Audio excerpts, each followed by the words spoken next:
बाजार सूर्यपुर शहर में चार महान कुलों का मिलन स्थल था। ये सूरपुर शहर का सबसे व्यस्त स्थान भी था।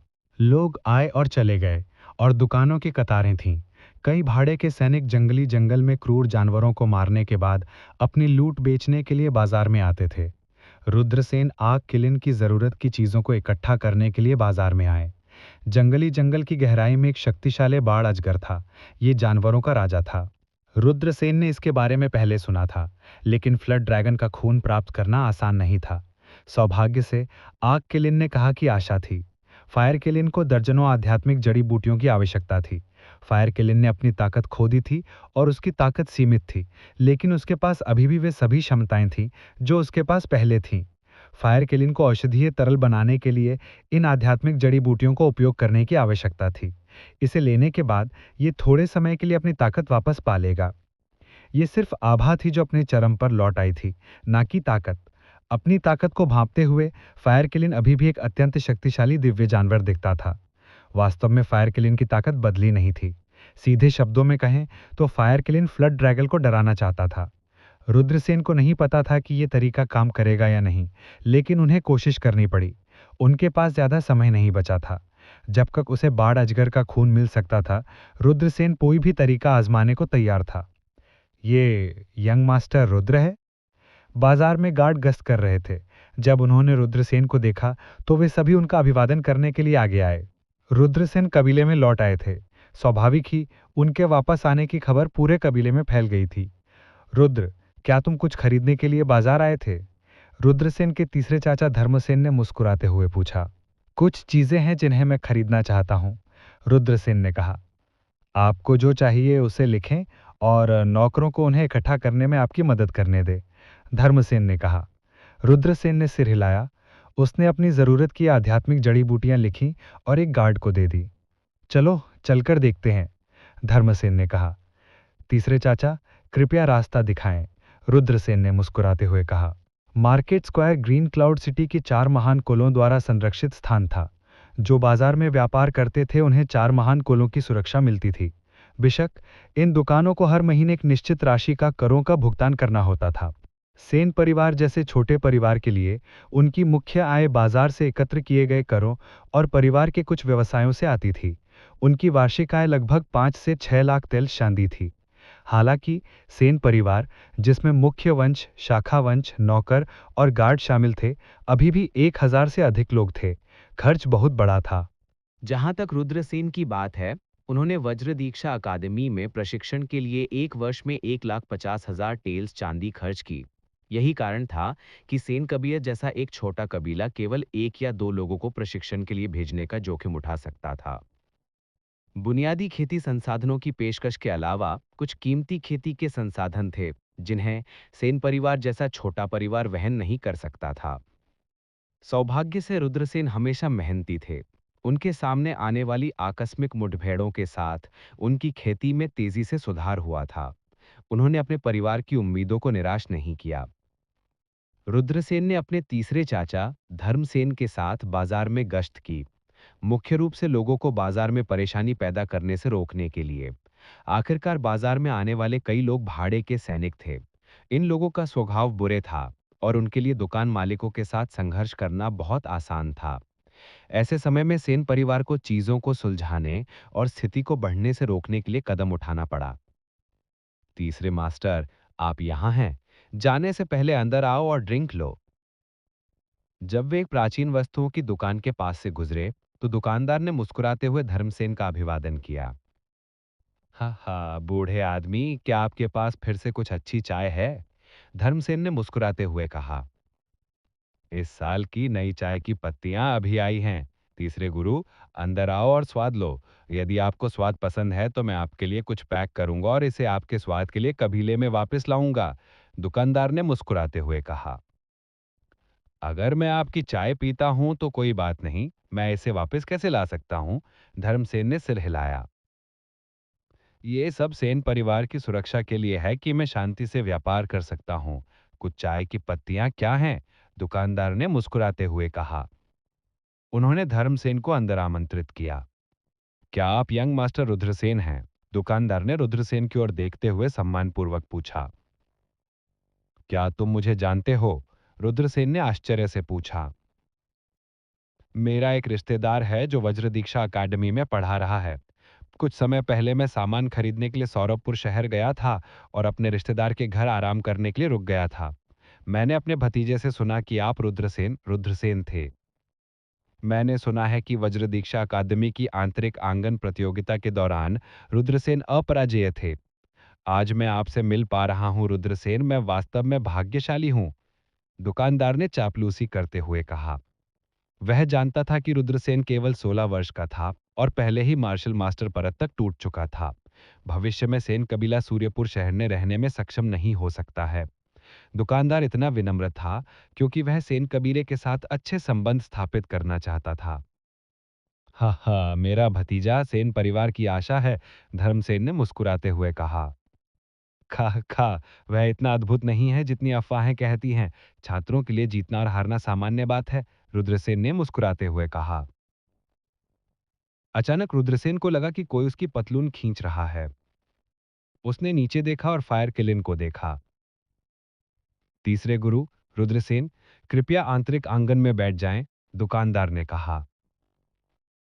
रुद्रसेन को लगा कि फायर किलिन उसे किसी चीज के लिए खींच रहा है, इसलिए उसने कहा, मैं यहाँ प्राचीन वस्तुओं को देखना पसंद करता हूँ। रुद्रसेन ने माल की चक्कादौन सराई की ओर इशारा करते हुए कहा। रुद्रसेन, अपना समय लीजिए, अगर आपको कुछ भी पसंद है तो बस मुझे बता दीजिए, दुकानदार ने कहा। रुद्रसेन ने सिर हिलाया। दुकानदार और धर्मसेन आंतरिक आंगन में प्रवेश कर गए। क्या हुआ? रुद्रसेन ने पूछा। वहां पर काउंटर पर एक कांसे का टुकड़ा है, उसे खरीद लो, फायर किलिन ने कहा। रुद्रसेन काउंटर पर गया। काउंटर पर कई ट्रिंकेट्स थे। रुद्रसेन, यहां सब कुछ एक प्राचीन मकबरे से खोजा गया था, क्या आपको कुछ पसंद है? दुकानदार ने मुस्कुराते हुए पूछा। एक प्राचीन कब्र से खोजा गया? रुद्रसेन हैरान थे। 1 साल पहले एक किसान को एक मकबरा मिला। कई मजबूत किसान खजाने की तलाश में गए। कहा जाता है कि कई लोगों की मौत हो गई। ये चीजें वहां से निकली थीं। दुकानदार ने कहा। मुझे कांस्य का वो टुकड़ा देखने दो। रुद्रसेन ने उस कांस्य की ओर इशारा किया जिसके बारे में फायर किलिन बात कर रहा था। दुकानदार ने रुद्रसेन को कांस्य दिया। कांस्य का यह टुकड़ा स्पष्ट रूप से एक टूटा हुआ टुकड़ा था। इस पर कुछ अस्पष्ट छाप अस्पष्ट रूप से देखे जा सकते हैं, जो दर्शाता है कि यह बहुत समय पहले का था। मैं इसे ले लूंगा। रुद्रसेन ने दुकानदार को नोट दिए और कांस्य पदक लिया। दुकानदार ने कहा दुकानदार रुद्रसेन ने कहा कि आप पैसे नहीं ले सकते। वो रुद्रसेन को पैसे वापस करना चाहता था, लेकिन रुद्रसेन ने मुस्कुराते हुए कहा, ठीक है, बस इसे ले लो। रुद्रसेन भीतरी आंगन में गए और उन्होंने अपने तीसरे चाचा धर्मसेन का अभिवादन किया। उन्होंने पहरेदारों से कहा कि वे अपना सामान खरीदें और उसे अपने घर तक पहुंचाएं। इसके बाद रुद्रसेन एंटीक शॉप से निकलकर अपने घर की ओर चल दिए। वो फायर किलिन से कांस्य के बारे में पूछना चाहता था। कांस्य की उत्पत्ति क्या थी जिसने फायर किलिन को इतना महत्व दिया? किलिन, ये कांस्य क्या है? रास्ते में रुद्रसेन और किलिन ने बात की। फायर किलिन शरारती ढंग से हंसे। आप वास्तव में भाग्यशाली हैं। ये खजाना है। जब हम वापस आएंगे तो इसके बारे में बात करते हैं। उसी समय उनके सामने हंगामा बरपा हो गया। उस बच्चे को रोको, उसे भागने मत दो। 4-5 लोगों का एक समूह एक युवक का पीछा कर रहा था। अंत में लोगों के समूह ने युवक को पकड़ लिया। उसे मारो, उसे पीट पीट कर मार डालो। वो नालन परिवार को नाराज करने की हिम्मत करता है, वो मौत को दावत दे रहा है। किसी ने अहंकार से चिल्लाया। इसके बाद पांचों ने युवक को घेर लिया और उसकी पिटाई कर दी। क्या तुम मदद पाने के लिए भागना नहीं चाहते थे? तुम दौड़ते क्यों नहीं रहते? एक लंबे युवक ने उपहास किया जब उसने जमीन पर पीटे हुए युवक को बुरी तरह से लात मारी। शो देख रहे कई लोग इशारा कर रहे थे और गप्पे हाँक रहे थे, लेकिन नालन परिवार को रोकने की हिम्मत कौन करता? क्या यह सिर्फ मौत को दावत देना नहीं था? सूरीपुर शहर में नालन परिवार नंबर 1 परिवार था। यहां तक कि देव, वांग और राणा परिवार सेना में भी शामिल हो जाएं, तो भी वे नालन परिवार के लिए एक मुकाबला नहीं होंगे। नालन परिवार के बारे में सबसे भयानक बात यह थी कि नालन परिवार की मुख्य शाखा सौरभपुर शहर में उनका एक शक्तिशाली समर्थक था। धमाका धमाका धमाका। नालन कबीले के सभी 5 शिष्य अतुलनीय रूप से अहंकारी थे। उन्होंने एक के बाद एक युवक को जमीन पर लात मारी। जिस युवक की पिटाई हो रही थी, वो बहुत अडिग था। उसने दया के लिए चिल्लाया नहीं, बल्कि उसने दांत भींचते हुए चिल्लाया, ऋषनलेंद्र, जब तक आप मुझे नहीं मारते, मैं आज की घटना का बदला जरूर लूंगा। भाड़ में जाओ, तुम काफी जिद्दी हो। चलो देखते हैं कि तुम्हारा मुंह या मेरी मुट्ठी सख्त है। ऋषि नालेंद्र नामक युवक ने उपहास किया। उसने और अन्य 4 ने युवक को पीटना जारी रखा। युवक का चेहरा सूज गया था और उसके मुंह और नाक से खून बह रहा था। वह दुखी लग रहा था। वनज सेन, अगर आप घुटने टेकते हैं और दया की भीख मांगते हैं तो मैं आपको जाने दूंगा। तुम क्या सोचते हो? ऋषि नालेंद्र ने उस युवक की ओर देखा जिसे पीटा जा रहा था। तुम चाहते हो कि मैं घुटने टेकूं और आपसे माफी मांगूं? शायद आपके अगले जन्म में। जिस युवक को पीटा जा रहा था वह बहुत जिद्दी था। मैं तुम्हें चेहरा दे रहा हूं, लेकिन आप इसे नहीं चाहते हैं। उसे मारते रहो, ऋषि नालेंद्र ने ठंडे स्वर में कहा। नालन परिवार के शिष्यों ने वनज सेन को पीटना जारी रखा। वनज सेन, इस समय भीड़ को एक तरफ धकेल दिया गया और एक युवक अंदर घुस गया। जब उन्होंने वनज सेन को ऋषि नालेंद्र और अन्य लोगों द्वारा पीटते देखा तो युवक का चेहरा तुरंत बेहद उदास हो गया। नवागंतुक रुद्रसेन थे। रुद्रसेन जो अपने परिवार की ओर चल रहे थे, उन्होंने संघर्ष देखा और यह देखने के लिए अपना रास्ता निचोड़ा कि क्या हो रहा है। उन्हें उम्मीद नहीं थी कि यह वास्तव में सेन परिवार का एक साथी कबीलाई भाई था, जिसे ऋषि नालेंद्र और अन्य लोगों द्वारा अपमानित और बेरहमी से पीटा जा रहा था। वनज सेन बचपन से ही तीसरे बुजुर्ग के पोते और रुद्रसेन के सहपाठी थे। बड़े भाई रुद्रसेन को देखने के बाद वनज सेन की आंखें चमक उठी। तुम क्यों नहीं रुक रहे हो? रुद्रसेन ने ठंडे स्वर में चिल्लाया। ऋषि नालेंद्र ने रुद्रसेन की ओर देखा और आश्चर्यचकित रह गए। एक पल के सदमे के बाद उसने उपहास किया और कहा, मैं सोच रहा था कि यह कौन था। तो यह आप है, रुद्रसेन। मैंने आपको 3 साल से नहीं देखा है, लेकिन वज्र दीक्षा अकेडमी से वापस आने के बाद आप और साहसी हो गए हैं। तुम वास्तव में मेरे सामने चिल्लाने की हिम्मत करते हो? क्या तुम्हें विश्वास है कि मैं तुम्हें भी नहीं मारूंगा? रुद्रसेन स्वाभाविक रूप से ऋषि नालेंद्र को जानते थे। वह नालेन परिवार के पहले बुजुर्ग के पोते थे और कई वर्षों से तपोवन अकेडमी में खेती कर रहे थे। वह बहुत मजबूत था। नालेन परिवार को नालेन परिवार का समर्थन प्राप्त था, जो सौरभपुर शहर के 10 महान परिवारों में से एक था। उनके परिवार में 10 से अधिक प्रत्यक्ष वंशज थे, जो खेती करने के लिए विभिन्न अकेडमियों में प्रवेश करने में सक्षम थे। इस तरह की नींव ऐसी कुछ नहीं थी जिसकी तुलना लिन, सू या वांग परिवार कर सकते थे। लेकिन तो क्या, रुद्रसेन की मौजूदा ताकत को देखते हुए ऋषि नालेंद्र जैसा कोई व्यक्ति उनकी नजर में कुछ भी नहीं था। वे रुद्रसेन के समान स्तर पर भी नहीं थे। रुद्रसेन ने उपहास किया।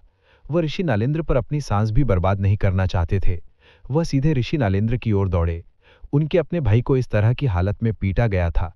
वह ऐसा कैसे बर्दाश्त कर सकते हैं? बिल्कुल नहीं। जब नलेंद्र ऋषि ने रुद्रसेन को हमला करते देखा तो उनके चेहरे पर एक क्रूर मुस्कान थी। रुद्रसेन, तुम मेरे खिलाफ लड़ना चाहते हो? तुम वास्तव में नहीं जानते कि तुम्हारे लिए क्या अच्छा है। आक्रमण, उसे भी मारो। ऋषि नालेंद्र ने हाथ लहराया। ऋषि भाई, चिंता मत करो, इसे हम पर छोड़ दो। नालन परिवार के अन्य 4 सदस्यों ने कूदकर रुद्रसेन को घेर लिया। उन्होंने कहा, नालन परिवार और सेन परिवार के बीच टकराव चल रहा है। यह दिलचस्प होने वाला है। वे सभी कुलीन परिवारों के सदस्य हैं, लेकिन सेन परिवार कमजोर है। सेन परिवार का वो युवा स्वामी शायद अपने भाइयों की तरह नालन परिवार द्वारा अपमानित होने वाला है। वे उसे पीटने जा रहे हैं। दर्शक आपस में कानाफूसी कर रहे थे। वे सभी रुद्रसेन को अपनी आंखों में दया से देख रहे थे। छोटे बाबा, तुम नहीं जानते कि भाई ऋषि के सामने तुम्हारे लिए क्या अच्छा है। आज मैं तुम्हें भाई ऋषि को नाराज करने के परिणाम दिखाऊंगा। नालन कबीले के सदस्य ठंडे स्वर में मुस्कुरा रहे थे और उसी समय रुद्रसेन पर हमला कर रहे थे। आप नहीं जानते कि आपके लिए क्या अच्छा है। रुद्रसेन ने उपहास किया। सरसराहट। हर किसी ने देखा कि रुद्रसेन चल रहे थे। तेज, वो वास्तव में बहुत तेज था। एक सफेद घोड़े की तरह एक दरार से चमकता है। सभी ने केवल अपनी आंखों के सामने एक बाघ की छवि को चमकते हुए देखा। Bang bang bang bang. उसके बाद लगातार 4 बार टकराने की आवाजें आईं। आ! एक के बाद एक शोकपूर्ण चीखें सुनाई दीं। सभी ने देखा कि नालन परिवार के चारों शिष्यों को उड़ा दिया गया था। रुद्रसेन से लड़ने पर नालन परिवार के 4 सदस्यों के हाथ टूट गए थे। उनकी हड्डियां उजागर हो गई थीं। वे बेहद दुखी लग रहे थे। वे चारों जोर से जमीन पर गिर पड़े और बुरी तरह चिल्लाने लगे। तुमने मेरे भाइयों को मारा, मैं तुम्हें 10 गुना अधिक भुगतान करूंगा। रुद्रसेन ने नालन परिवार के उन 4 सदस्यों की ओर ठंडे भाव से देखा जो उनके द्वारा अपंग बना दिए गए थे। उसकी आंखें बर्फ की तरह ठंडी थीं। हे भगवान, अगले दरवाजे का युवा मास्टर इतना मजबूत है। विस्मयादि बोधक सुनाई दे रहे थे जब सभी ने रुद्रसेन को आश्चर्य से देखा। रुद्रसेन, आप नालन परिवार के सदस्यों को अपंग करने की हिम्मत करते हैं। आप मौत को डेट कर रहे हैं। ऋषि नलेंद्र का चेहरा बेहद उदास था। ऋषि नलेंद्र ने छलांग लगाकर रुद्रसेन पर हमला कर दिया। उन्होंने रुद्रसेन पर माउंट टाई का दबाव प्रयोग किया। ऋषि नलेंद्र की ताकत को कम नहीं किया जा सकता था। वह नालन फयांग से भी अधिक मजबूत था। ऋषि नलेंद्र पहले ही वज्रदेश की प्रमुख अकादमियों में एक प्रतिभा माने जा सकते थे। इस हमले की ताकत बेहद भयानक थी। ऋषि नलेंद्र के शरीर से निकलने वाली आभा ने उनके आसपास के कई लोगों को श्वास लेने में असमर्थ बना दिया। सभी ने ऋषि नलेंद्र को शक से देखा। ऋषि नलेंद्र की भयानक ताकत से वे सभी चौंक गए। ऋषि नलेंद्र के शक्तिशाली आक्रमण का सामना करते हुए रुद्रसेन आगे बढ़े। रुद्रसेन ने आगे बढ़कर ऋषि नलेंद्र की ओर मुक्का मारते हुए अपनी दाहिनी मुट्ठी लहराई। हर कोई हैरान रह गया और सिर हिला दिया। ऋषि नालेंद्र के पास इतनी भयानक ताकत थी, लेकिन सेन परिवार के युवा स्वामी ने वास्तव में इसे इतनी लापरवाही से निपटा था। उसे शायद बहुत बड़ा नुकसान होने वाला था, है ना? हालांकि इससे पहले कि दर्शक इसके बारे में सोच पाते, उन्होंने रुद्रसेन और ऋषि नालेंद्र को टकराते देखा। रुद्रसेन बिना हिले डुले अपनी मूल स्थिति में खड़े रहे, लेकिन रुद्रसेन ने ऋषि नालेंद्र को मुक्का मारकर उड़ते हुए भेज दिया। कच्चा कच्चा। रुद्रसेन से टकराने वाला हाथ अन्य 4 की तरह ही टूट गया था। वो चिकोटी काटते और चिल्लाते हुए जमीन पर गिर गया। सभी ने रुद्रसेन को सदमे में देखा। किसी ने नहीं सोचा होगा कि रुद्रसेन इतना शक्तिशाली होगा। उन्होंने नालन परिवार के विशेषज्ञों के एक समूह से आसानी से निपटा। वनत सेन भी हैरान थे। वो जानता था कि रुद्रसेन का ये भाई आश्चर्यजनक रूप से मजबूत था, लेकिन उसने नहीं सोचा था कि वो इतना मजबूत होगा। इससे वनत सेन को उम्मीद जागी थी। उन्होंने उत्सुकता से कहा, बड़े भाई रुद्र, छोटी बहन मृदुला और अन्य लोगों को नालन कबीले द्वारा अवरुद्ध कर दिया गया है।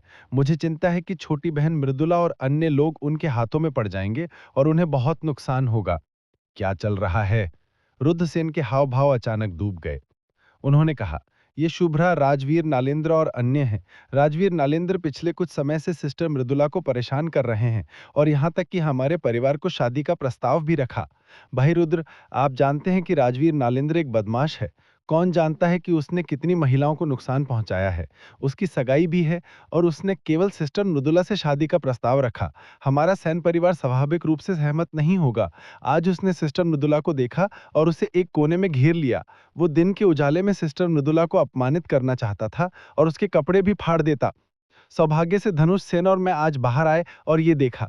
अगर हमें इसका जल्दी पता नहीं चल पाता तो सिस्टर मृदुला की मासूमियत धूमिल हो जाती। अगर वास्तव में ऐसा कुछ हुआ तो परिवार हमारे परिवार की प्रतिष्ठा के लिए केवल सिस्टर लान को उससे मंगवा सकता था।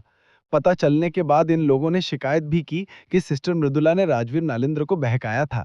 धनुष सेन और मैंने इसे स्वीकार नहीं कर सके और उन्हें समझाने की कोशिश की, लेकिन हमें पीटा गया।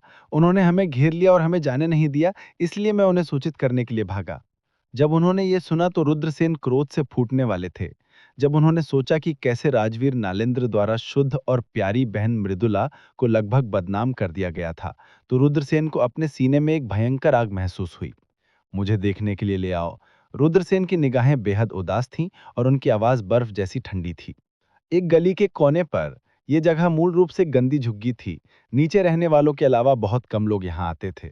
इसलिए राजवीर नालेंद्र को दूसरों से डर नहीं था, यह जानते हुए कि वो यहाँ हिंसा कर रहे हैं और लोगों की नजर उन पर है। उन्होंने कभी उम्मीद नहीं की थी कि धनुष सेन, वनज सेन और बाकी लोग कुछ दूरी पर एक दुकान से गुजरेंगे और इस मामले में टकरा जाएंगे। मृदुला का जन्म प्यारा हुआ था। हालांकि वो अभी भी छोटी थीं, लेकिन वो पहले से ही इतनी आकर्षक थीं कि जब वो बड़ी होंगी तो वो निश्चित रूप से एक सुंदरता होंगी। मृदुला सेन परिवार की पार्श्व शाखा की शिष्या थीं, लेकिन उनकी प्रतिभा उत्कृष्ट थी और परिवार अभी भी उन्हें महत्व देता था। अब जब यहाँ संघर्ष चल रहा था, तो ये पहले से ही लोगों से घिरा हुआ था। मृदुला का चेहरा पीला पड़ गया था और वो रोने वाली थी। उसे सेन परिवार की एक और लड़की की बाहों में लिया गया था। उस लड़की का नाम लिन युक्तिन था। वो सेन परिवार की साइड ब्रांच की एक प्रतिभाशाली लड़की थी और मृदुला सेन के साथ उनके अच्छे संबंध थे। बित्तिया, तुमने मेरे भाई को बहकाने की हिम्मत कैसे की? क्या तुम नहीं जानती कि मेरे भाई की सगाई हो गई है? तुमने मेरे भाई को बहकाने की हिम्मत कैसे की? सेन परिवार वास्तव में निचला है। मुख्य शाखा से लेकर पार्श्व शाखा तक वे सभी बित्तियां हैं। बैंगनी रंग की एक लड़की ने मृदुला की ओर इशारा किया और डांटा। ये व्यक्ति शुभ्रा थी। आसपास के कई लोग एक दूसरे की ओर इशारा कर रहे थे और फुसफुसा रहे थे। बू। मृदुला को पहले राजवीर नलेंद्र ने लगभग अपमानित किया था। अब जब शुभ्रा राजवीर नलेंद्र को बहकाने के लिए उसकी निंदा कर रही थी, तो वो शिकायत में रो पड़ी। धिक्कार है, भगवान देख रहा है। ऐसा नहीं है कि कर्मा नहीं आएगा। बात सिर्फ इतनी है कि अभी समय नहीं आया है। इस तरह के निर्दयी काम करने के बाद आप अभी भी हमारी बहन मृदुला को बदनाम करने की हिम्मत करते हैं। आपको देर या सवेर प्रतिशोध का सामना करना पड़ेगा। धनुष सेन एक गर्म स्वभाव के व्यक्ति थे और तुरंत डांटते थे। राजवीर नलेंद्र का चेहरा थोड़ा बदल गया। वो वास्तव में प्रतिशोध से डरता था। प्रतिशोध? मुझे लगता है कि आप ही हैं जो प्रतिशोध भुगतेंगे। सेन परिवार के कुत्तिया का एक गुच्छा, शुभ्रा ने डांटा। राजवीर नलेंद्र बाहर खड़े थे और धनुष सेन को ठंडे भाव से देख रहे थे। उसने उपहास करते हुए कहा, धनुष सेन, तुम कचरा हो। तुम किसका मजाक उड़ा रहे हो? तुमने मुझे बदनाम करने की हिम्मत कैसे की? आज मैं तुम्हें बताऊंगा कि मेरे बदनाम करने की क्या परिणाम होंगे। इससे पहले राजवीर नलेंद्र का ईस्टर्न सिटी में रुद्र सेन के साथ झगड़ा हुआ था। मूल रूप से वो राजवीर सेन को अपमानित करना चाहते थे, लेकिन उन्हें रुद्र सेन से पराजित होने की उम्मीद नहीं थी। राजवीर नलेंद्र अपने अहंकारी स्वभाव के कारण रुद्रसेन से हार गए थे। इससे राजवीर नलेंद्र अतुलनीय रूप से उदास और क्रोधित महसूस कर रहे थे। इस अवधि के दौरान वो अपने दिल में नफरत पाल रहे थे और बदला लेना चाहते थे, लेकिन उन्हें ऐसा करने का अवसर नहीं मिला। ये देखकर कि रुद्रसेन ने उन्हें डांटने की हिम्मत की, राजवीर नलेंद्र को बेहद आत्मविश्वास मिला। इसके अलावा सेन परिवार के केवल 4 लोग मौजूद थे। वे थे धनुष सेन, अरिंदम सेन, मृदुला सेन और वान्या सेन। दूसरी ओर नालन परिवार के केवल 10 दर्जन लोग थे। एक भयानक मुस्कान के साथ राजवीर नलेंद्र ने रुद्रसेन की ओर आक्रमण किया। बूम! राजवीर नलेंद्र ने एक कदम आगे बढ़ाया और तुरंत एक भयानक आभा फूट पड़ी। 9वीं स्वर्गीय परत पर राजवीर नलेंद्र की ताकत के साथ उनके लिए धनुष सेन से निपटना बहुत आसान था, जो 4थे स्वर्गीय परत पर थे। ये लड़ाई बस एक तरफा थी। राजवीर नलेंद्र धनुष सेन की ओर कदम बढ़ाते रहे और एक भयानक दबाव फैल गया। वो दबाव एक पहाड़ की तरह था और धनुष सेन के शरीर पर दबाव डाल रहा था, जैसे कि वो धनुष सेन को जमीन पर घुटने टेकने के लिए मजबूर करना चाहता है। धनुष सेन के पैर कांप रहे थे, लेकिन उनकी पीठ अभी भी सीधी थी। वो राजवीर नलेंद्र द्वारा उत्सर्जित भयानक दबाव का सामना करने के लिए संघर्ष कर रहे थे। धनुष सेन ने अपना सिर उठाया और ठंडे स्वर में कहा, हा हा हा, तुम चाहते हो मैं घुटने टेक दूं अपने अगले जन्म में?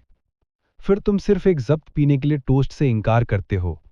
यदि तुम घुटने नहीं टेकते तो मैं तुम्हें तब तक मारूंगा जब तक तुम घुटने नहीं टेकते और दया की भीख नहीं मांगते। राजवीर का सुंदर चेहरा एक भयानक मुस्कान से भर गया था जब उसने धनुष सेन के चेहरे पर एक थप्पड़ भेजा। वो थप्पड़ इतना शक्तिशाली था कि उससे हवा में ध्वनि गूंज की एक श्रृंखला उत्सर्जित हुई। यदि ये थप्पड़ धनुष सेन के चेहरे पर पड़ा तो राजवीर नलेंद्र के थप्पड़ से धनुष सेन का चेहरा टूट जाएगा। धनुष सेन! अरिंदम सेन, मृदुला सेन और वान्या सेन के चेहरे पीले पड़ गए और उन्होंने धनुष सेन को चिंतित रूप से देखा। राजवीर नलेंद्र के मुंह में एक भयानक मुस्कान भर गई थी। ऐसा लग रहा था जैसे वो धनुष सेन को उनके द्वारा थप्पड़ मार के मार देने का दृश्य पहले से ही देख सकता है, और वो थप्पड़ धनुष सेन के चेहरे पर पड़ने वाला था। लेकिन इसी समय सुप्रचेत राजवीर नलेंद्र को लगा जैसे उनकी बांह भाग ने जकड़ ली है और उनके शरीर में दिल दहला देने वाला दर्द फैल गया, जिससे राजवीर नलेंद्र चिल्लाने लगे। राजवीर नलेंद्र ने अपना सिर घुमाया और उनका चेहरा डर से भर गया, क्योंकि आदमी कोई और नहीं बल्कि रुद्रसेन था, जिससे वो हड्डी तक नफरत करता था। भाई रुद्र! धनुष सेन आश्चर्य से चिल्लाया। उन्होंने मूल रूप से सोचा था कि परिणाम काफी दयनीय होगा, लेकिन उन्हें उम्मीद नहीं थी कि रुद्रसेन समय पर आ जाएंगे। मृदुला सेन, वानिया सेन और अरिंदम सेन की आंखें चमक उठीं। रुद्रसेन ने मृदुला की ओर देखा। जब उन्होंने देखा कि मृदुला ठीक है, तो उन्हें राहत महसूस हुई। उसे अभी भी याद है, जब वो एक छोटी लड़की थी तो वो उसके पीछे चली जाती थी। वो अपने बालों को चोटी में पहनती थी। वो येड़ की नक्काशी की तरह लगती थी। मृदुला के पीले चेहरे को देखते ही रुद्रसेन का हृदय घने मृत्यु आश्रय से उभर पड़ा। राजवीर नलेंद्र को थोड़े देर के झटके के बाद होश आ गया। यद्यपि रुद्रसेन बहुत शक्तिशाली थे, उनके पक्ष में 10 से अधिक लोग थे और उन्हें संख्या के मामले में पूर्ण लाभ था। डरने की क्या बात थी? राजवीर नलेंद्र ने रुद्रसेन की ओर ठंडे भाव से कहा, बेहतर होगा कि तुम मुझे जाने दो, अन्यथा तुम में से कोई भी आज नहीं जा पाएगा। रुद्रसेन, तुम जल्दी से इसे जाने दो। तुम क्या मरना चाहते हो? शुभ्रा चिल्लाई। जाने दो, वरना तुम परिणाम नहीं भुगतोगे। नालन क्लैन के बाकी सदस्य अहंकार के साथ चिल्लाए। उसे जाने दो? क्या मेरे हाथ में यह आदमी भी इंसान है? रुद्रसेन का चेहरा एक भयानक भाव से भर गया।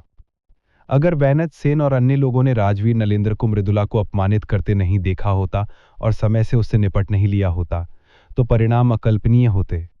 मृदुला भविष्य में कैसे जीवित रहेंगी? जब उन्होंने ये सोचा तो रुद्रसेन की आंखों में ठंडक तेज हो गई। उन्होंने अचानक अपनी कलाई पर बल लगाया और एक क्रैक के साथ हड्डियों के टूटने की आवाज सुनाई दी। आह! राजवीर नरेंद्र चिल्लाया। उनकी कलाई रुद्रसेन ने तोड़ दी थी। धड़ाम! इसके बाद रुद्रसेन ने राजवीर नलेंद्र के दाहिने पैर पर लात मारी। सुप्रचेत! राजवीर नलेंद्र का दाहिना पैर 2 हिस्सों में टूट गया। झटके के साथ राजवीर नलेंद्र जमीन पर गिर पड़े। बहुआ, तुम्हारी हिम्मत कैसे हुई कि तुम मेरे साथ इस तरह का व्यवहार करो? तुम मर चुके हो। राजवीर नलेंद्र ने रुद्रसेन की ओर देखा और दहाड़ा। क्या ऐसा है? मैं देखना चाहता हूं कि सबसे पहले कौन मरेगा। रुद्रसेन के चेहरे पर एक भयावह मुस्कान भर गई। उन्होंने अपना दाहिना पैर उठाया और राजवीर नलेंद्र के बाएं हाथ पर वार किया। सुप्रशिक्षित! राजवीर नलेंद्र का बायां हाथ टूट गया था। इसके बाद रुद्रसेन ने अपना दाहिना पैर उठाया और राजवीर नलेंद्र के दूसरे पैर पर पटक दिया। सुप्रशिक्षित! राजवीर नलेंद्र का दूसरा पैर टूट गया था। पलक झपकते ही राजवीर नलेंद्र के चारों अंग रुद्रसेन ने अपंग कर दिए थे। हर कोई अवाक रह गया। वे अपने सामने के दृश्य को देखते रहे, अवाक रह गए। मैं तुम्हें अपंग कर दूंगा, तुम जानवर! रुद्रसेन ठंडे स्वर में मुस्कुराए और राजवीर नलेंद्र के क्रोच पर एक लात फेंकी। धमाका! हर कोई देख सकता था कि रुद्रसेन ने अपने शरीर के उस महत्वपूर्ण अंग को हिंसक रूप से लात मारी थी। आ! राजवीर नलेंद्र चिल्लाया और बेहोश हो गया। राजवीर नलेंद्र के क्रोच से तुरंत खून बह निकला। सब खत्म हो गया है। वो पूरी तरह से अपंग है। वो एक आदमी भी नहीं हो सकता। कई लोग सदमे में हांफने लगे। हर कोई रुद्रसेन को विस्मय और श्रद्धा से देख रहा था। वो आदमी बहुत क्रूर था। शुभ्रा होश में आई और अपंग राजवीर नलेंद्र की ओर देखने लगी। वो पागल होने वाली थी। उसे मार डालो, मेरे लिए उसे मार डालो। क्या वो युवा मास्टर रुद्रसेन सेन परिवार से है? ये सही है, वो युवा मास्टर रुद्रसेन है। मैंने सुना है कि वो वज्र दीक्षा अकेडमी में खेती कर रहे थे। मुझे उम्मीद नहीं थी कि वो वापस आएंगे। युवा मास्टर रुद्रसेन बहुत क्रूर है। उन्होंने वास्तव में राजवीर नलेंद्र को अपंग कर दिया था। उन्होंने कहा, मैंने सुना है कि लिन, मृदुला और रुद्रसेन बचपन से ही करीब थे। ये देखकर कि रुद्रसेन लगभग अपमानित हो गए थे, मृदुला सेन क्रोधित हो गई होंगी। मैं वास्तव में उनकी प्रशंसा करती हूं। शो देख रहे कई लोग इसके बारे में बातें कर रहे थे। भाई रुद्र बहुत बढ़िया है। धनुष सेन और बाकी लोग उत्साह से भर गए। राजवीर नलेंद्र जैसे मैल को अपंग बनाना लोगों के लिए एक बुराई से छुटकारा पाने जैसा था। उसी समय नालन परिवार के 2 लोग बाहर चले गए। उनकी आभा अत्यंत शक्तिशाली थी। ईशान, मुलदेव! दोनों लोगों को देखकर कई लोग बोल उठे। हालांकि ईशान और मूलदेव नालन परिवार के पार्श्व शाखाओं से थे, लेकिन वे अत्यंत प्रतिभाशाली थे। इसके अलावा वे दोनों योद्धा क्षेत्र की 10वीं आकाशीय परत पर थे। वे प्रतिभाओं के बीच प्रतिभाशाली थे। दोनों लोगों को हमला करते देख कई लोग रुद्रसेन के लिए चिंतित हो गए।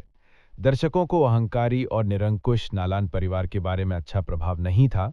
इसके बजाय उनके पास सेन परिवार की अच्छी छाप थी, क्योंकि सेन परिवार के सदस्य बहुत मिलनसार थे। यहां तक कि युवा पीढ़ी के बीच भी सुखवादी पुत्र नहीं थे। नालान परिवार के विपरीत जो सुखवादी बेटों का एक समूह था, जो छुटकारे से परे दुष्ट थे। ईशान और मूलदेव लड़ाई में बहुत अनुभवी थे। उन्होंने अच्छा सहयोग किया और रुद्रसेन पर बाएं और दाएं से हमला किया। शक्तिशाली ऊर्जा बाहर निकल गई, जिसे देख धनुष सेन और अन्य लोगों के चेहरे पीले पड़ गए। वे रुद्रसेन के लिए चिंता किए बिना नहीं रह सकते थे। रुद्रसेन ने उपहास किया और एक कदम आगे बढ़ाया और तुरंत ईशान और मूलदेव के सामने आ गया। Bang bang! उसने लगातार 2 घूंसे फेंके, जो ईशान और मूलदेव की मुट्ठी से टकरा गए। टक्कर की अत्याचारी आवाज के साथ सभी ने इसे देखा।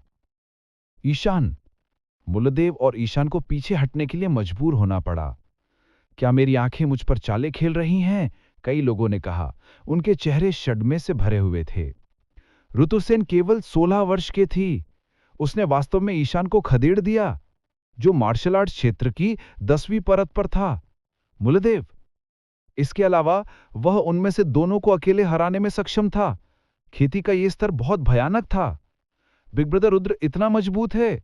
धनुष सेन, अरिंदम सेन और बाकी लोगों ने भी रुद्रसेन को शड्मे से देखा। बेशक वे जानते थे कि रुद्रसेन वज्र दीक्षा अकेडमी के एक प्रतिभाशाली छात्र थे, परंतु उन्होंने कभी नहीं सोचा था कि रुद्रसेन इतने मजबूत होंगे। बिग ब्रदर रुद्र अद्भुत है। मृदुला के सुंदर चेहरे पर कुछ रंग आ गया जब उसने रुद्रसेन को शड्मे से देखा। वान्या सेन ने सिर हिलाया। जाहिर है, रुद्रसेन द्वारा प्रदर्शित ताकत से वान्या सेन भी गहरे झटके से सहम गए थे। आप सभी हमला करो! शुभ्रा का चेहरा लाल हो गया और वो चिल्लाने लगी। नालान परिवार के बाकी सदस्यों ने भी हमला किया। 10 से ज्यादा लोग रुद्रसेन की ओर दौड़ पड़े।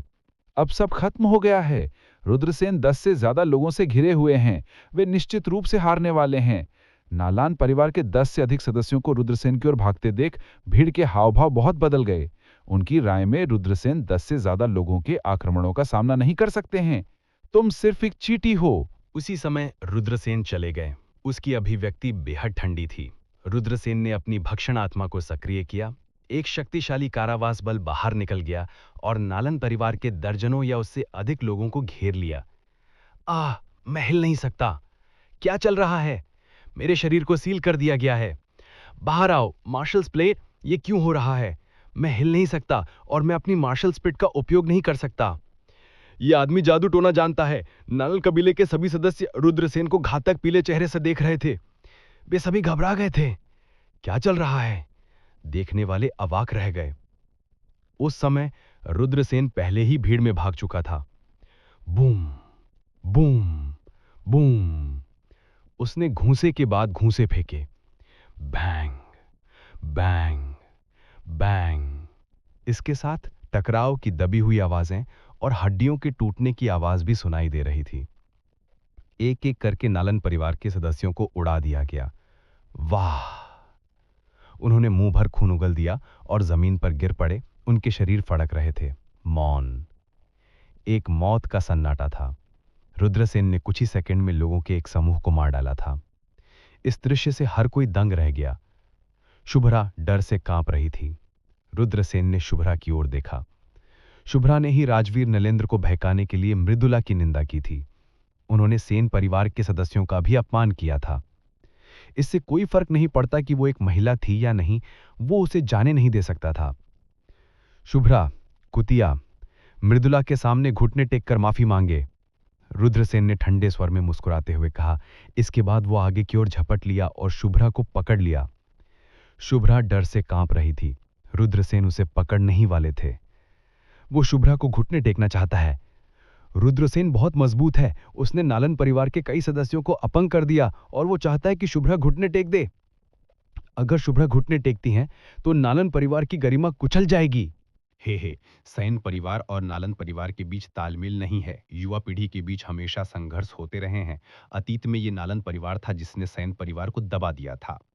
किसी ने नहीं सोचा होगा कि सैन परिवार से रुद्रसेन जैसा जीनियस निकलेगा। इसके अलावा रुद्रसेन बहुत मजबूत है। वास्तव में यह एक अच्छा शो होने जा रहा है। कई दर्शकों ने चर्चा करना शुरू कर दिया। उसने रुद्रसेन की ओर देखा, जो शुभ्रा को पकड़ने की कोशिश कर रहा था। तुम्हारी हिम्मत कैसे हुई? हालांकि इस समय अचानक एक ठंडी चीख सुनाई दी। इसके तुरंत बाद भीड़ के बीच में एक सिलहट दिखाई दिया और रुद्रसेन पर मुक्का मारा। एक भयानक कीवी ने हवा भर दी। वह कीवी राक्षसी और क्रूर था। जिस व्यक्ति ने अभी अभी हमला किया था वह मार्शल टीचर परत का एक कृषक था। हाँ, रुद्रसेन ने भवन सिकोड़ ली और उनकी प्रतिक्रिया की गति बेहद तेज थी। वह मुड़ा और एक मुक्का फेंका। बब्बाम! वे दोनों जमकर टकराए और इस समय पृथ्वी हिंसक रूप से कांपने लगी। यह नालन क्लैन की प्रतिभा है। कई लोग हैरान रह गए। रुद्रसेन ने उस व्यक्ति की ओर देखा जिसने हमला किया था। यह लगभग 20 साल का एक युवक था। वह बेहद हैंडसम लग रहे थे। वह रुद्रसेन से 3 मीटर की दूरी पर खड़ा था और उसे ठंड से देख रहा था। दिव्यांश के आने से हालात बदल गए। दिव्यांश की प्रतिष्ठा अविश्वसनीय थी। इसके अलावा वह कुछ वर्षों से इंपीरियल विश्वविद्यालय में अध्ययन कर रहे थे। कोई नहीं जानता था कि वह अब कितना मजबूत था। वज्र में 9 विश्वविद्यालय थे। केवल इंपीरियल विश्वविद्यालय के विश्वविद्यालयों को विश्वविद्यालय माना जाता है। वह इंपीरियल विश्वविद्यालय के सबसे मजबूत विश्वविद्यालय हैं। वह मजबूत काश्तकारों के उद्गम स्थल हैं। दिव्यांश को देखने के लिए कई लोग उत्साहित थे। नालन क्लैन और सैन क्लैन की युवा पीढ़ी और भी अधिक तीव्र होने जा रही है। रुद्रसेन, तुम नालन क्लैन के लोगों को घायल करने की हिम्मत करते हो। दिव्यांश ने नालन क्लैन के उन सदस्यों की ओर देखा जिन्हें रुद्रसेन ने पीट पीट कर मार डाला था। वह उदास लग रहा था। तो क्या हुआ अगर आप घायल हो गए हैं? लोगों का एक समूह मेरे विरुद्ध था और मैंने तुम्हें हरा दिया। तुम कूड़ेदान का एक गुच्छा हो। रुद्रसेन ने आक्रामक रूप से कहा। भले ही वह दिव्यांश जैसे जीनियस का सामना कर रहे थे लेकिन वह पीछे नहीं हटे। तो क्या हुआ अगर वह नालन कबीले का सबसे प्रसिद्ध प्रतिभा था? पिछले 1 साल में रुद्रसेन हर तरह की परिस्थितियों से गुजरे थे। वह दिव्यांश से नहीं डरता था। दिव्यांश, तुम अपने बारे में बहुत अधिक सोचते हो। अगर मैं तुम्हारी खेती को पंगु करना चाहता तो तुम्हें क्या लगता है कि तुम अभी भी यहाँ खड़े होकर मुझसे बात कर रहे होते? मैंने तुम्हारी खेती को पंगु इसलिए नहीं किया क्योंकि मैं नहीं चाहता था कि लोग कहें कि मैं कमजोरों को धमका रहा हूं। लेकिन मैं इस मामले को इतनी आसानी से जाने नहीं दूंगा। अपनी एक बाह को अपंग कर दो, अन्यथा मुझे इसे स्वयं करना होगा। यह आपकी बाह को अपंग करने जितना आसान नहीं होगा। दिव्यांश ने अपने हाथों को अपनी पीठ के पीछे पकड़ लिया और रुद्रसेन को अहंकार से देखा। रुद्रसेन ने अपने होठों को सिकोड़ लिया और कहा, मैं तुम्हें एक मौका दूंगा। मेरी छोटी बहन के सामने शुभ्रा को घुटने टेक कर प्रणाम करके माफी मांगो, अन्यथा मैं इस मामले को जाने नहीं दूंगा। कई लोग उत्साहित दिखे। दिव्यांश और रुद्रसेन का पीछे हटने का इरादा नहीं था। रुद्रसेन और दिव्यांश का पीछे हटने का इरादा नहीं था। दिव्यांश ने अपनी आंखें सिकोड़ लीं। दिव्यांश वज्रदेश में एक अत्यंत प्रसिद्ध प्रतिभा थे। वह घमंडी और अहंकारी था, इसलिए वह स्पष्ट रूप से रुद्रसेन की परवाह नहीं करता था। लेकिन अब रुद्रसेन ने उन्हें क्रोधित कर दिया था। दिव्यांश ने रुद्रसेन की ओर ठंडे भाव से देखा और कहा, छोटे लड़के, क्या आपको लगता है कि आप मेरे सामने अहंकार से काम कर सकते हैं क्योंकि आप मजबूत हैं? क्या मजाक है।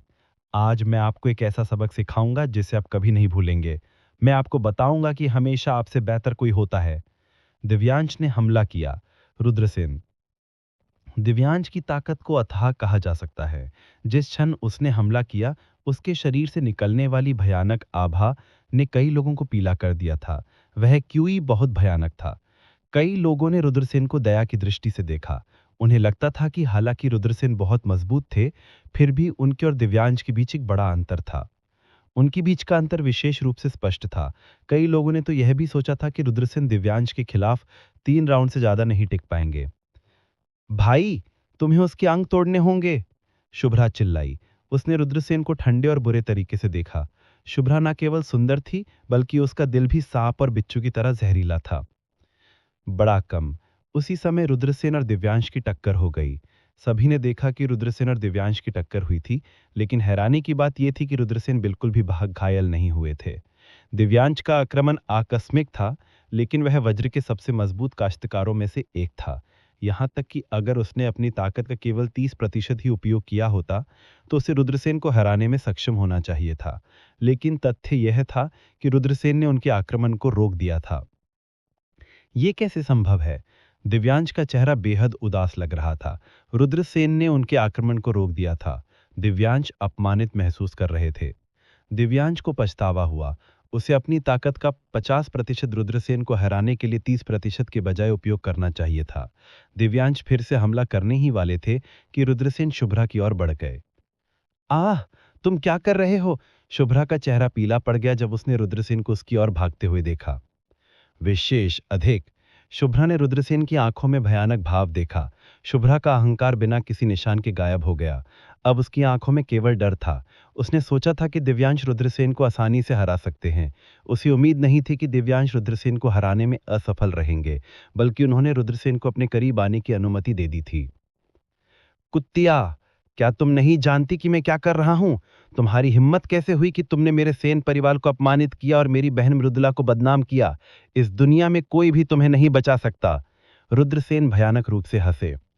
दिव्यांश का चेहरा बदल गया। उसे उम्मीद नहीं थी कि रुद्रसेन शुभ्रा की ओर बढ़ेंगे। दिव्यांश उसे रोकना चाहता था, लेकिन गोल्डन विंग्स वाले रुद्रसेन की तुलना में दिव्यांश की स्पीड काफी धीमी थी। रुद्रसेन के सुनहरे पंखों ने सिर्फ रुद्रसेन को उड़ने की क्षमता नहीं दी, रुद्रसेन की गति, दौड़ने की गति, प्रतिक्रिया की गति आदि सभी में काफी सुधार हुआ था। ये कुछ ऐसा नहीं था जिसकी तुलना एक आम व्यक्ति कर सकता था। यहां तक कि दिव्यांश भी इससे बहुत दूर थे। झपट्टा मारना। रुद्रसेन तुरंत शुभ्रा के सामने प्रकट हुए और उसे पकड़ने के लिए अपना दाहिना हाथ बढ़ाया। दिव्यांश ठंडे स्वर में चिल्लाया, चलो देखते हैं कि क्या आप हमला करने की हिम्मत करते हैं। अगर तुम हिम्मत करोगे तो मैं आज तुम्हारी जान ले लूंगा। रुद्रसेन ने उपहास किया, आप ये कहने की हिम्मत करते हैं कि आप मेरी जान ले लेंगे? क्या मजाक है? रुद्रसेन के हाव भाव उदासीन थे। उसे दिव्यांश की भी परवाह नहीं थी। उसका बड़ा हाथ आगे बढ़ा और सीधे शुभ्रा को अपने हाथ में पकड़ लिया। दिव्यांश के चेहरे पर अंधेरा छा गया। उन्होंने व्यक्तिगत रूप से एक चाल चली थी, लेकिन वो रुद्रसेन को उतारने में सक्षम नहीं थे। इसके बजाय रुद्रसेन ने शुभ्रा को पकड़ लिया था। अगर उसने सचमुच शुभ्रा को घुटने टेकने पर मजबूर कर दिया होता, तो दिव्यांश अकेले नहीं होंगे जो चेहरा खो देंगे। दिव्यांश को इस बात का अफसोस है कि उन्होंने रुद्रसेन से निपटने के लिए और शक्ति का उपयोग नहीं किया। रुद्रसेन, अगर तुमने शुभ्रा को छूने की हिम्मत की तो मैं तुम्हें पैदा होने का पछतावा करा दूंगा।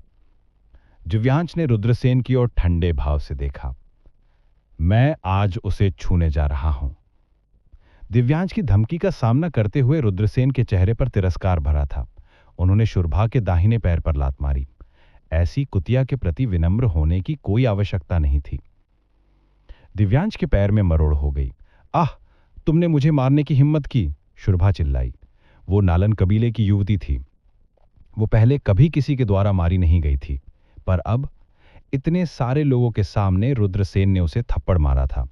शुभ्रा इसे स्वीकार नहीं कर सकती थी। उसे ऐसा लग रहा था जैसे वो पागल हो रही थी। तुम इतनी विषैली कुतिया हो, तो क्या हुआ अगर मैं तुम्हें मारूं? थप्पाक थप्पाक। शुभ्रा के चेहरे पर एक और थप्पड़ पड़ा। वो चेहरे पर थप्पड़ था।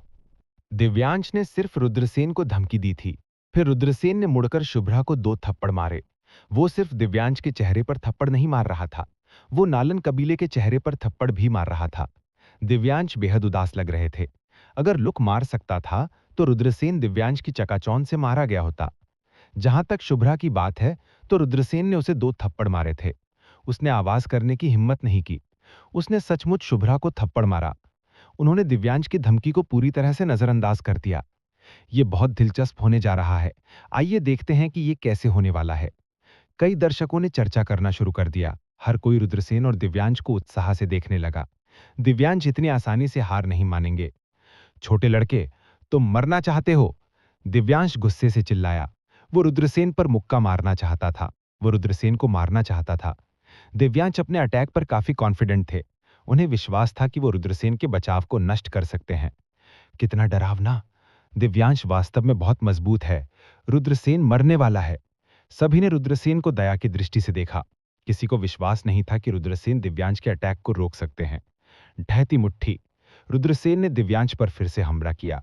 उन्होंने तुरंत एक पृथ्वी स्तर का कौशल का इस्तेमाल किया। मुट्ठी को ढहना। उसके शरीर में एक भयानक ताकत फट गई और उसकी दाहिनी मुट्ठी में घुस गई। वो ताकत एक झटके में फट गई। धमाका। रुद्रसेन और दिव्यांश की टक्कर हो गई। सभी ने देखा कि दोनों को 3 कदम पीछे धकेल दिया गया था। दिव्यांश ने रुद्रसेन को एक बार में नहीं मारा। हर किसी को अपनी आंखों पर विश्वास नहीं हो रहा था। रुद्रसेन इतना मजबूत है? दर्शकों में से एक ने कांपती हुई आवाज में कहा। धन्यवाद, धन्यवाद। मुझे नहीं लगा था कि मैं गलत होऊंगा। और उसने निकलने वाली भयानक आभा पहले की तुलना में कई गुना ज्यादा शक्तिशाली थी। जाहिर है दिव्यांश अपनी पूरी ताकत लगाने वाले थे। कोई नहीं जानता था कि दिव्यांश कितना डरावना था जब उसने अपनी पूरी ताकत लगा दी। रुद्रसेन, मैंने अपनी ताकत का केवल 50% ही उपयोग किया। अब मैं अपनी पूरी ताकत का उपयोग करूंगा। मैं तुम्हें चींटी की तरह कुचल दूंगा, दिव्यांश ने एक भयानक मुस्कान के साथ कहा। रुद्रसेन ठंडे स्वर में मुस्कुराया।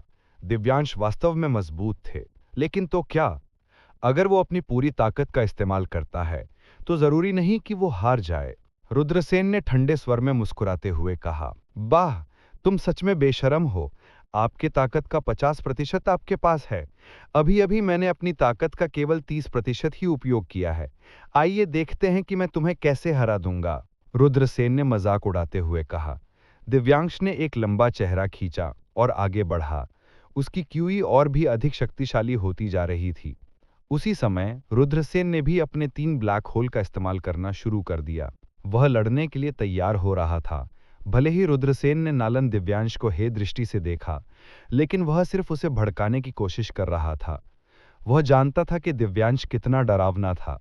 उसे हराने के लिए उसे अपनी पूरी ताकत लगानी पड़ी। जैसे ही दोनों पक्ष अपनी तलवारें निकालने वाले थे, दूर से जोरदार चिल्लाहट आई। रास्ते से हट जाओ, रास्ते से हट जाओ। लोगों के 2 समूह उनकी ओर दौड़ रहे थे। ये तीसरा चाचा है, अरिंदम सेन उत्साह से चिल्लाया। सैन कबीले के लोग रुद्रसेन के तीसरे चाचा धर्मसेन और धनुष सेन के पिता थे। नालन कबीले के लोगों का एक समूह भी आया। इस समूह के नेता अनंतेश नलेंद्र थे। वो नालन कबीले के उच्च अधिकारियों में से एक थे। उन्होंने अपने अधीनस्थों से रिपोर्ट प्राप्त की थी और वो जल्दी से आगे बढ़ गए थे। वो रुद्रसेन और दिव्यांश को देखने के लिए ठीक समय पर पहुंचे। तीसरे चाचा रुद्रसेन ने अपनी क्यूई को छोड़ना बंद कर दिया। दिव्यांश उदास लग रहे थे। वो जानता था कि इतने सारे मजबूत काश्तकारों के साथ लड़ाई जारी नहीं रह सकती। एक बार जब वे लड़ना शुरू कर देते थे तो ये दोनों कुलों के बीच युद्ध बन जाता था। क्या चल रहा है? अनंतेश नलेंद्र से पूछा जब उन्होंने देखा कि नलन कबीले को पीट पीट कर मार डाला गया था। वो उदास लग रहे थे। 7वें अंकल, ये रुद्रसेन की गलती है। उसने मुझे 2 बार थप्पड़ मारा।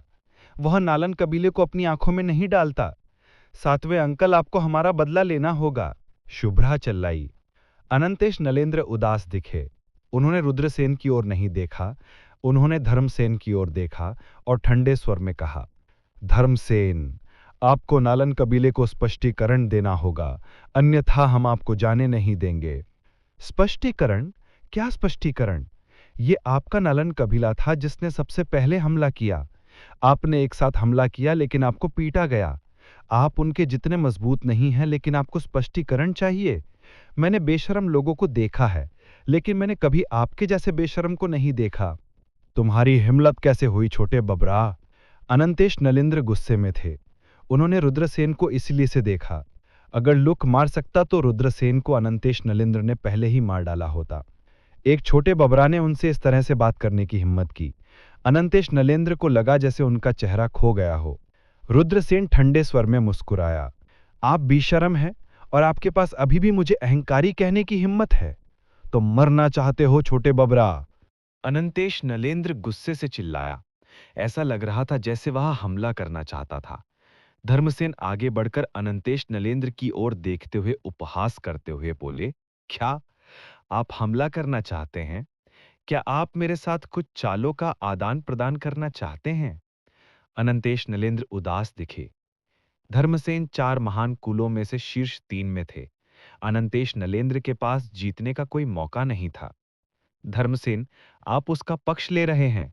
नालन कबीला आपको निराश नहीं करेगा। चलिए चलते हैं, अनंतेश नलेंद्र ने कहा। उन्होंने नालन कबीले के घायल सदस्यों को खड़े होने में मदद की।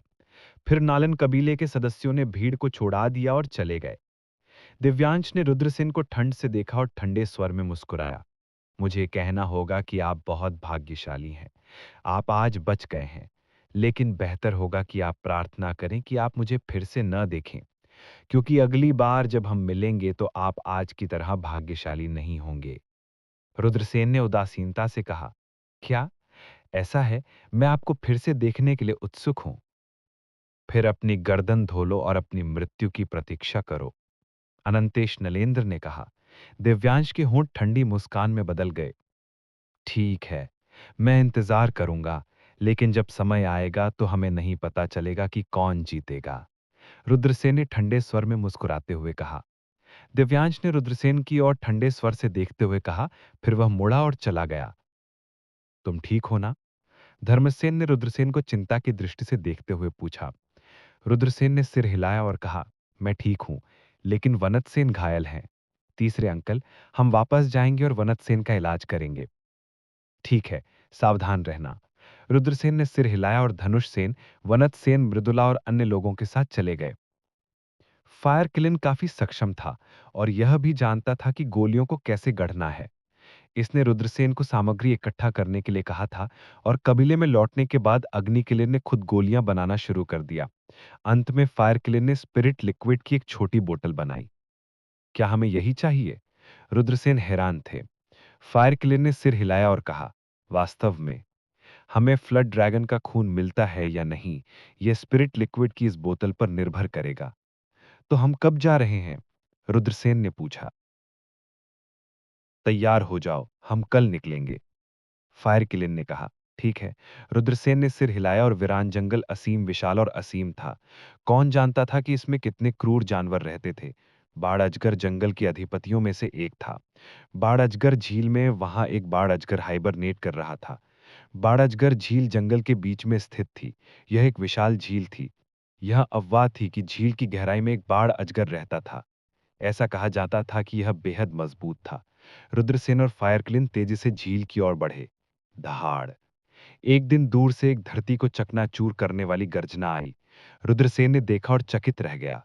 उसने दो बेहद मजबूत जानवरों को एक दूसरे से लड़ते देखा। उनमें से एक विशाल बाघ था। यह 100 मीटर लंबा था और इसके दो पंख थे। यह एक पंखीदार बाघ था, जो एक अत्यंत दुर्लभ प्रजाति थी। दूसरा एक पक्षी था। इस पक्षी का शरीर और भी बड़ा था। जब इसने अपने पंख फैलाए तो यह कम से कम 200 मीटर लंबा था। Sky splitting eagle. रुद्रसेन चकित थे। वह उड़ने वाला जानवर स्काई स्प्लिटिंग कॉन्डोर था, जिसकी नसों में एक प्राचीन क्रूर पक्षी का खून बह रहा था। ये अफवाह थी कि प्राचीन काल में स्काई स्प्लिटिंग कॉन्डोर देवताओं का शिकार कर सकता था। बेशक अनगिनत वर्षों के बीतने के साथ स्काई स्प्लिटिंग कॉन्डोर की रक्त रेखा धीरे धीरे पतली हो गई थी और इसके लिए प्राचीन काल में अपने पूर्वजों की महिमा को पुनः प्रस्तुत करना मुश्किल था।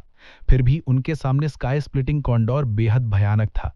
उसके पास स्वर्ग और पृथ्वी को नष्ट करने की शक्ति थी।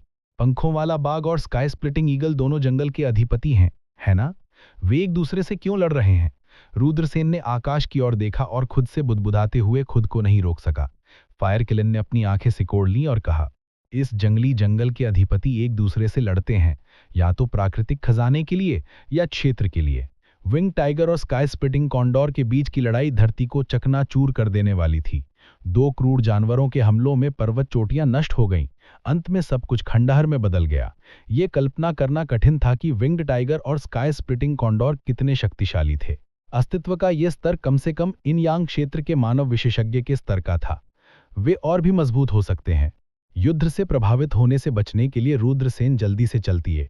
वह नागसर झील की ओर बढ़ते हुए अपने रास्ते पर चल रहा था। उसी समय सिया राणा का पीछा करते हुए सूर्यपुर शहर पहुंचे धवलेंद्र प्रताप भी उजाड़ जंगल में घुस गए। धवलेंद्र प्रताप के सूर्यपुर शहर आने के अपने कारण स्वाभाविक थे। इन वर्षों में उन्होंने एक मजबूत किसान द्वारा छोड़े गए खजाने की तलाश के लिए एक बड़ी कीमत चुकाई थी। अब उसे आखिरकार कुछ जानकारी मिल गई थी। आखिरी जगह जो मजबूत किसान दिखाई दिया था, वह उजाड़ जंगल में एक खतरनाक क्षेत्र था। वह क्षेत्र क्रूर जानवरों से भरा हुआ था। कई मजबूत किसानों ने उस क्षेत्र में जल्दबाजी में प्रवेश करने की हिम्मत नहीं की। हालांकि उस मजबूत किसान द्वारा छोड़े गए खजाने को प्राप्त करने के लिए धवलेंद्र प्रताप जोखिम उठाने और उस खतरनाक क्षेत्र में प्रवेश करने के लिए तैयार थे। रुद्रसेन 10 दिन तक जंगल में घूमते रहे। वह नागसर झील के और करीब आ रहा था।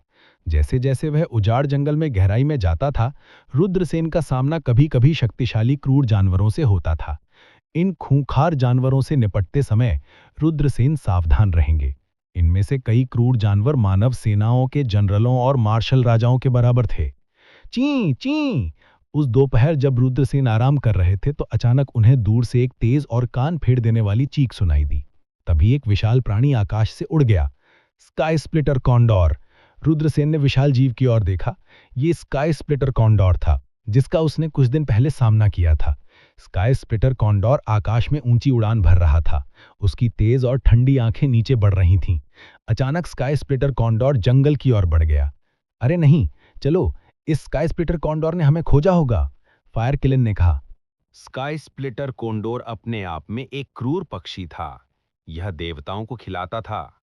वर्तमान स्काई स्प्लिटर कोंडोर स्वाभाविक रूप से अपने पूर्वज के स्तर तक नहीं पहुंच सका। हालांकि मानव कृषकों के शिकार और हत्या की परंपरा ने इसके रक्त में जड़ें जमा ली थीं। हुश! रुद्रसेन ने संकोच करने की हिम्मत नहीं की। वह जल्दी से दूर भाग गया।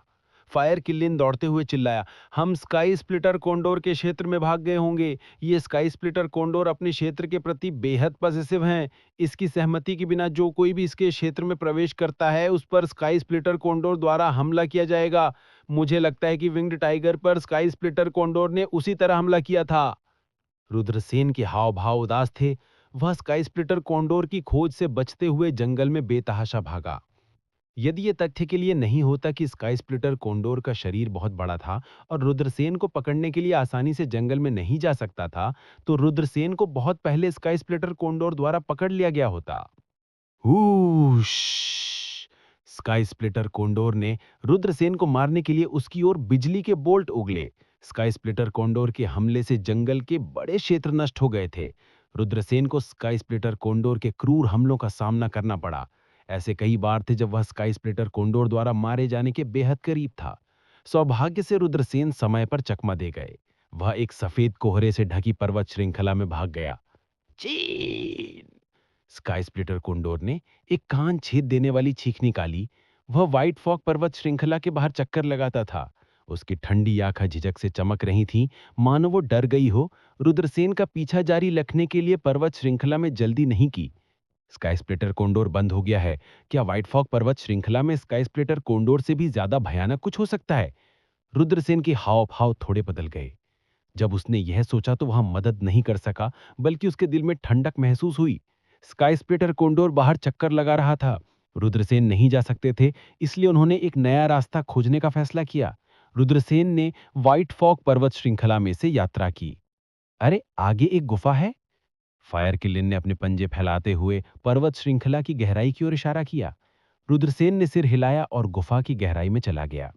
गुफा के बाहर कंकालों का एक बड़ा ढेर था। कुछ कंकाल कम से कम 100 मीटर लंबे थे। वह स्पष्ट रूप से जंगल में क्रूर जानवर थे। क्या यह किसी भयानक अस्तित्व की गुफा हो सकती है? रुद्रसेन का दिल थोड़ा कांप उठा। चलो अंदर चलकर देखते हैं, फायर किलिन ने कहा। रुद्रसेन ने सिर हिलाया और गुफा में प्रवेश किया। गुफा बहुत बड़ी थी और मार्ग गहरा था। रुद्रसेन कुछ 100 मीटर तक चले और एक विशाल पर्वत के पेट में प्रवेश किया। गर्मी की लहरें इधर से उधर लुढ़क गईं। पहाड़ की गहराई में एक आघात थी। आघात के भीतर उबलता हुआ लावा था। समय समय पर उबलते लावा से भयानक गर्मी की लहरें निकलती थीं।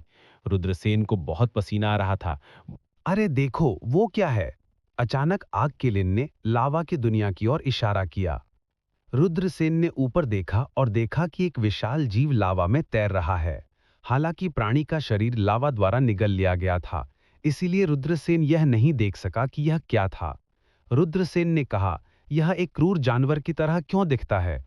इसे बाहर निकालने का एक तरीका सोचो। फायर किलिन ने कहा, मैं इस लावा की दुनिया में नीचे नहीं जा सकता। जाओ इसे बाहर निकालो और देखो। फायर किलिन ने अपनी आंखें घुमाई और गुस्से से कहा, मैं यहां तुम्हारे लिए काम करने नहीं आया। हालांकि आग किलिन नाखुश थी, फिर भी अंत में वह लावा में कूद गई। फायर किलिन आग की लपटों से पैदा हुआ एक दिव्य जानवर था, इसलिए यह स्वाभाविक रूप से लावा से नहीं डरता था। धमाका! फायर किलिन ने प्राणी को किनारे पर खींच लिया और उसे ऊपर खींच लिया। फायर किलिन भी ऊपर चढ़ गया। यह एक उग्र लाल तराजों से ढका हुआ एक जानवर था और इसके दो सिर थे। बायां सिर बाघ की तरह था और दाहिना सिर शेर की तरह था। यह एक जलता हुआ बाघ शेर था। पहाड़ों और समुद्रों के क्लासिक के अनुसार उग्र लाल तराजों से ढका हुआ एक जानवर था जो लावा में रहता था। इसके दो सिर थे। बायां सिर बाघ था और दाहिना शेर था। इस जानवर को फ्लेमिंग टाइगर लायन कहा जाता था।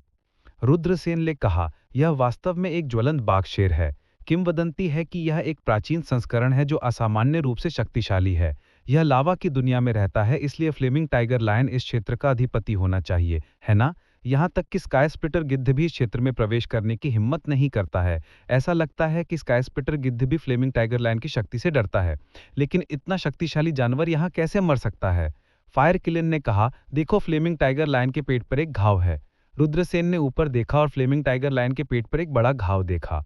फ्लेमिंग टाइगर लायन 100 मीटर लंबा था और एक छोटे पहाड़ की तरह दिखता था। भले ही यह मर चुका था, फिर भी इसकी आभा बेहद भयानक थी। चूंकि इस तरह के डायराबीस के तराजों में एक मजबूत रक्षात्मक शक्ति थी, इसलिए इस तरह के भयंकर जानवर की रक्षा को बाहर से तोड़ना बहुत मुश्किल था। रुद्रसेन ने कहा, क्या ऐसा हो सकता है कि इस फ्लेमिंग टाइगर मैन ने कुछ निगल लिया हो? फिर उस चीज ने अपने पेट से फ्लेमिंग टाइगर मैन पर हमला किया और अंत में दोनों पक्ष घायल हो गए। दोनों की मौत हो गई। फ्लेमिंग टाइगर मैन के पेट को काटो और देखो, फायर किलिन ने कहा। हाँ, रुद्रसेन ने सिर हिलाया। उसने अपनी स्पिरिट रिंग से एक दखंजर निकाला और धीरे धीरे फ्लेमिंग टाइगर मैन के पेट को काट दिया। भन-भनाहट! फ्लेमिंग टाइगर मैन के पेट से एक चौंकाने वाली ठंडी क्यूआई निकली। इसकी शक्ति बेहद चौंकाने वाली थी। ठंडी हवा रुद्रसेन की ओर बढ़ी। अगर आपको ये कहानी पसंद आई हो तो लाइक, शेयर और सब्सक्राइब जरूर करें मेरे channel Mukul the story teller को। और नीचे कमेंट करके बताइए कि आपको अगली कहानी किस विषय पर चाहिए। मिलते हैं अगली कहानी में। धन्यवाद।